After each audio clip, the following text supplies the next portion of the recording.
తెలుగునాట భక్తి రసం తెప్పలుగా పారుతోంది, డ్రైనేజీ స్కీము లేక డేంజర్గా మారుతోంది అని చెప్పి ఒక కవి ఒక కవిత రాసిండు. సేమ్ అట్లాంటి ముచ్చటే ఇప్పుడు బీహార్లో జరిగింది. కొద్దిమంది పిచ్చి భక్తి వల్ల కొన్ని వందల ఏళ్ల నాటి మహావట వృక్షం నిలువునా కాలిపోయింది.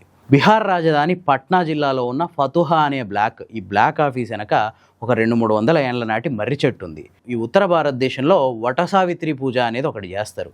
అంటే ఏం లేదు, మర్రి చెట్టు చుట్టూ మహిళలు తిరుగుతూ వాళ్ళ పసుపు కుంకాలు పదిలంగా ఉండాలని, వాళ్ళ కుటుంబాలు ఆరోగ్యంగా ఉండాలని చెప్పి పూజలు చేస్తుంటారు.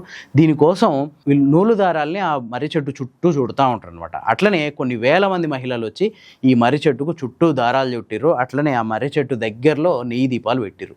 ఈ నెయ్యి దీపాలు పెట్టి ఒక్కసారి బగ్గు నెగిసి ఆ దారాలకు అంటుకున్నాయి. అవి పూర్తిగా ఎండిన దారాలు కావడంతో మంటలు అంటుకొని ఇమీడియట్గా చెట్టుకి, కాండానికి, కొమ్మలకి వ్యాపించినాయి. దాంతో ఆల్మోస్ట్ 300 ఏళ్ల నాటి మర్రి చెట్టు 80% దెబ్బతిన్నది. ఈ ఇన్సిడెంట్లో భక్తులకు ఎవ్వరికి ఎట్లాంటి గాయాలు కాలేదు. ఎప్పుడైతే ఆ ఇన్సిడెంట్ స్టార్ట్ అయిందో ఇమీడియట్గా భక్తులందరూ అక్కడి నుంచి ప్రాణాల అరచేతులు పెట్టుకొని పారిపోయారు.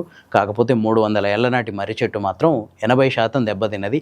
అప్పటికప్పుడు చుట్టూ ఉన్న అధికారులు, దగ్గరలో ఉన్న ఫైర్ ఇంజను, అట్లాగే దగ్గరలో ఉన్న నీళ్లతో మంటలను ఆర్పడానికి ప్రయత్నించిన మర్రి చెట్టుకు మాత్రం నష్టం జరిగింది. సో మన పిచ్చి భక్తి ఒక్కొక్కసారి ఇట్లాంటి ఉత్పాతాలకు కూడా దారితీస్తుంది అనమాట.